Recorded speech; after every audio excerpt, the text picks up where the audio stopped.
আসসালামু আলাইকুম প্রিয় দর্শক আজকের পর্বে তৈরি করে দেখাবো বাচ্চাদের জন্য ভীষণ পুষ্টিকর মজাদার একটি খাবার রেসিপি। আর এই খাবারটি তৈরি হবে সুজি দিয়ে। সুজির রেসিপিটি আপনারা তৈরি করে 8 মাস থেকে 3 বছর বয়সী বাচ্চাদেরকে খাওয়াতে পারবেন। আর এই খাবারটি কেন বেশি পুষ্টিকর ও মজাদার হবে সেটা আপনারা পুরো ভিডিওটি দেখলে বুঝতে পারবেন। তাই অনুরোধ করছি ভিডিওটি না টেনে পুরো ভিডিও দেখার জন্য। তো এখানে আমি নিয়ে নিলাম 3টি কাঠবাদাম আর 3টি খেজুর আর বাদামগুলোকে ভালো করে ধুয়ে নিয়েছি। এখন খেজুরের মধ্যে থাকা যে বিচিটা আছে সেটা ফেলে দিয়ে চেক করে নিচ্ছি কোনো পোকামাকড় আছে কিনা। এখন এই খেজুর আর বাদামগুলোকে কিছুটা পরিমাণে হালকা কুসুম গরম পানি দিয়ে ভিজিয়ে রাখবো 10 মিনিট। এতে করে বাদামের মধ্যে থাকা খোসাটা নরম হয়ে আসবে। তারপর হাত দিয়ে আমরা বাদামের খোসাগুলোকে ফেলে দিব। দর্শক, বাদাম আর খেজুর এগুলো কিন্তু বাচ্চাদের জন্য অনেক পুষ্টিকর খাবার, কারণ এতে থাকা বিভিন্ন রকমের পুষ্টি বাচ্চাদের যেমন ভিন্ন রকমের পুষ্টি চাহিদা পূরণ করে শরীরের, তেমনি বাচ্চাদের ব্রেন ডেভেলপমেন্টেও কিন্তু খুব গুরুত্বপূর্ণ ভূমিকা পালন করে, ওজন বাড়াতে সহায়তা করে। তো যাই হোক, বাদামের খোসাটাকে ফেলে দিয়েছি। এবার আমি এগুলোকে ভালো করে পেস্ট করে নিচ্ছি।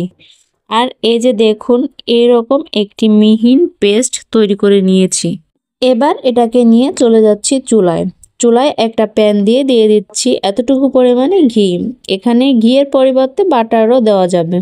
ঘি গরম হয়ে আসার পরে আমি এর মধ্যে দিয়ে দিলাম বাচ্চার চাহিদা অনুযায়ী পরিমাণ মতো সুজি। আমি এখানে দোকানের কেনা সুজি ব্যবহার করেছি। আপনারা বাচ্চাকে যে সুজি খাইয়ে অভ্যস্ত সেই সুজিটাই এখানে নিয়ে নেবেন। ঘিয়ের সঙ্গে সুজিগুলোকে ভালো করে ভেজে নিচ্ছি। এখন খুব সুন্দর একটা ফ্লেভার বের হচ্ছে। এই অবস্থায় আমি চুলার আঁচ মিডিয়াম টু লো এর মাঝামাঝি রেখে এর পর্যায়ে আমি এর মধ্যে দিয়ে দিচ্ছি সুজি সিদ্ধ হওয়ার জন্য পরিমাণ অনুযায়ী নর্মাল বিশুদ্ধ খাবার পানি। দর্শক, যে সকল বাচ্চারা গরুর দুধ খায় তাদের ক্ষেত্রে আপনারা এখানে পানির পরিবর্তে গরুর দুধ দিয়েও খাবারটা রান্না করতে পারেন। আর 1 বছরের নিচে বাচ্চাদের জন্য, বাচ্চারা যদি ফর্মুলা দুধ খায় তাহলে এখানে পর্যাপ্ত পরিমাণে ফর্মুলা দুধ গুলে নিতে পারেন। তা হলো রান্না করার পরে।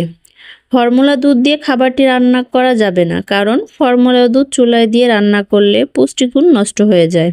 আর 1 বছরের নিচে বয়সী বাচ্চাদের জন্য কিন্তু এখানে কোনো লবণ ব্যবহার করবেন না। তো যাই হোক, দেখুন সুজিটা খুব ভালো করে রান্না করে নিয়েছি। এ পর্যায়ে আমরা যে খেজুর আর বাদামের পিউরিটা তৈরি করে রেখেছিলাম সেটি দিয়ে দিলাম। এখানে খেজুর ব্যবহার করার ফলে কিন্তু খাবারটি ন্যাচারালিভাবে মিষ্টি হয়ে যাবে। এক্সট্রা কোনো চিনির প্রয়োজন পড়বে না। তো যাই হোক, এটা দেওয়ার পরে আমি আরও 1 থেকে 2 মিনিটের মতো রান্না করে নিচ্ছি।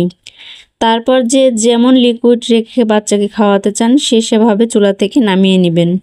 আমি এই অবস্থায় চুলা থেকে নামিয়ে নিলাম, কারণ খাবারটি ঠান্ডা হয়ে গেলে কিন্তু কিছুটা ঘন হয়ে আসবে।